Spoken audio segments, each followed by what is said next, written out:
কত দূর থেকে দিদিটা এসেছিল আমার থেকে কেক নিতে। নমস্কার, আমি পায়েল। আমাদের লোকেশন ইছাপুর নিয়ার ব্যারাকপুর। স্ক্রিনে দেওয়া নাম্বারে যে কোনো অর্ডার পারপাসে আপনারা আমাদের সাথে কন্ট্যাক্ট করতে পারেন।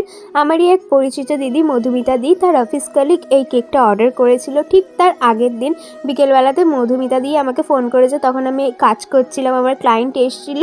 দিদি তখন বললো যে আমার এক কলিগ তোর থেকে কেক নেবে, কালকে কি এরকম একটা কেক করে দিতে পারবি? বললাম ঠিক আছে। দিদি থাকেন সেই বারাসাতের কোন ভিতরে। তখন আমি মধুমিতা দিকে বলছি যে এতটা দূর থেকে আসবে কেক নিতে? তখন দিদি বলছে হ্যাঁ, আমি যার থেকে কেক নিই ও তার থেকেই কেক নেবে। দিদি তার ভাইয়ের জন্মদিন উপলক্ষে এটা অর্ডার করেছিল। তার ভাই শেফ, তো সেই থিমটা আমাকে পাঠিয়েছিল, ওরকমই এখানে করছি। আর ফটোটা আমাকে মনু এডিট করে দিয়েছে। আজকে শাউট আউট যাচ্ছে বর্ণালীকে। Thank you so much Barnali for watching my video. অনেক অনেক ভালোবাসা।